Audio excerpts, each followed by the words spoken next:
मैं हूं तान्या कसौधन और आप देख रहे हैं ए न्यूज टुडे। कल यानी गुरुवार को इस्लामिक देश कतर से एक ऐसी खबर सामने आई है जिसने न सिर्फ भारतीयों को बल्कि भारत सरकार को भी चौंका कर रख दिया और इस मामले के सामने आते ही राजनीति भी शुरू हो गई। जी हां, कतर में 8 भारतीयों को मौत की सजा सुनाई गई। कतर की अदालत ने जेल में बंद 8 भारतीयों के लिए सजाए मौत का ऐलान किया। वहीं इस मामले पर भारत कैसे शांत बैठ सकता था। 8 भारतीय नागरिकों को कतर की अदालत की ओर से मौत की सजा सुनाए जाने पर भारत ने कहा कि वो इस फैसले से बेहद स्तब्ध है और इस मामले से सभी कानूनी विकल्पों पर विचार कर रहा है। साथ ही भारत इस मामले को चुनौती भी देने वाला है। भारतीय विदेश मंत्रालय ने कहा कि हमें शुरू में जानकारी मिली कि कतर की प्रथम दृष्टया अदालत ने आज अल दाहरा कंपनी के 8 भारतीय कर्मचारियों से जुड़े मामले में फैसला सुनाया। हम मौत की सजा सुनाए जाने के फैसले से बेहद स्तब्ध हैं और फैसले के विस्तृत ब्यौरे की प्रतीक्षा कर रहे हैं। हम परिवार के सदस्यों और कानूनी दल के संपर्क में हैं। हम सभी कानूनी विकल्पों पर विचार कर रहे हैं। विदेश मंत्रालय ने आगे कहा कि हम इस मामले को बहुत महत्व देते हैं और इस पर बारीकी से नजर रखे हैं। हम सभी काउंसलर और कानूनी सहायता देना जारी रखेंगे। हम फैसले को कतरी अधिकारियों के समक्ष भी उठाएंगे। इस मामले की कार्यवाही की गोपनीय प्रक्रिया के कारण इस समय कोई और टिप्पणी करना उचित नहीं है। वहीं अब सवाल उठता है कि आखिर ये 8 भारतीय कौन हैं और कतर में क्या कर रहे थे और कब से जेल में बंद हैं।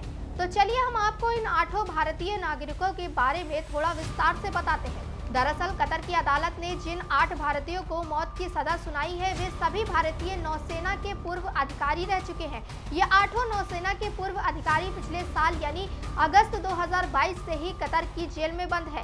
Captain Navtej Singh Gill, captain Saurabh Vashisht, commander Purnendu Tiwari, captain Biren Kumar Verma, captain Suganakar Pakala, commander Sanjeev Gupta, commander Amit Nagpal और नाविक रागेश कतर जेल में बंद है जिन्हें मौत की सजा सुनाई गई।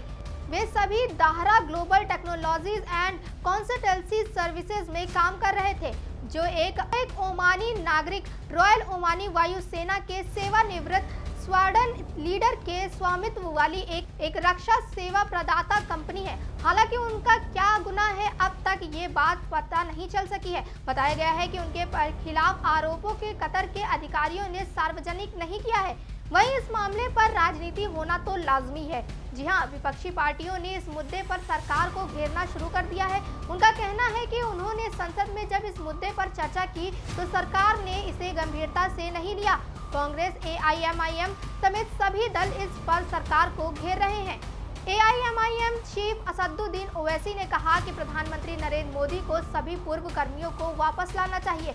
ओवैसी ने कहा, अगस्त में मैंने कतर में फंसे नौसेना के पूर्व अधिकारियों का मुद्दा उठाया था। आज उन्हें मौत की सजा दी गई है। PM मोदी बड़ी बड़ी बातें करते हैं कि इस्लामिक देश उन्हें कितना प्यार करते हैं। उन्हें पूर्व अधिकारियों को वापस लाना चाहिए। ये बेहद ही दुर्भाग्य की बात है कि उन्हें मौत की सजा का सामना करना पड़ रहा है। कांग्रेस की तरफ से सांसद मनीष तिवारी ने हमला बोलते हुए कहा, सरकार ने पूर्व कर्मियों के परिवार के सदस्यों, पूर्व सैनिक लीग और यहां तक कि सांसदों के अनुरोध को भी गंभीरता से नहीं लिया। उन्होंने कहा, ये वो मुद्दा नहीं है जहां हम कहें कि उनसे ये कहा तो उन्होंने ये बोला।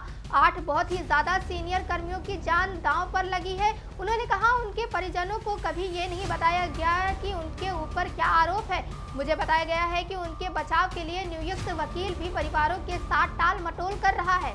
साथ ही कांग्रेस पार्टी की तरफ से एक बयान जारी कर इस मुद्दे पर अपनी राय रखी गई है। कांग्रेस ने कहा, कांग्रेस नौसेना के 8 पूर्व कर्मियों के मामले में कतर से आई जानकारी से काफी परेशान है। पार्टी को न सिर्फ उम्मीद है बल्कि ये मानकर चल रहा है कि भारत सरकार कतर के साथ अपने राजनयिक और राजनीतिक प्रभाव का इस्तेमाल करेगी ताकि नौसेना के पूर्व कर्मियों को अपील का अधिकार मिले। साथ ही उन्हें जल्द से जल्द रिहा कराने की पूरी कोशिश की जाए। साथ ही अब सवाल ये भी उठता है कि इन 8 भारतीय नागरिकों को बचाने के लिए भारत के पास क्या क्या विकल्प है। तो हम आपको बता दें कि भारत के पास 4 विकल्प है। पहली, अपील करना। दूसरा, मामले को राजनयिक स्तर पर आगे बढ़ाना। तीसरा, इसे शिखर स्तर पर आगे बढ़ाना और चौथा, अंतर्राष्ट्रीय समर्थन जुटाना। इसके बाद भी यदि सब कुछ विफल हो जाए तो अंतर्राष्ट्रीय न्यायालय यानी ICJ में जाना। पाकिस्तान में मौत की सजा पाए पूर्व नौसेना अधिकारी कुलभूषण जाधव के मामले में ICJ में मामला उठाया गया था। पाकिस्तान ने जाधव को रिहा नहीं किया लेकिन मौत की सजा पर अमल भी नहीं किया। वहीं अब ये देखना होगा कि भारत सरकार इन चारों विकल्पों में से कौन कौन से विकल्प चुनती है। ऐसा भी माना जा सकता है कि यदि इन चारों विकल्पों में से किसी पर भी कतर से सहमति नहीं बनी तो क्या भारत सरकार कोई कड़ा कदम उठाएगी। इसी सवाल के साथ हम आपको छोड़े जाते हैं। आप जुड़े रहिए ए न्यूज़ टुडे के साथ।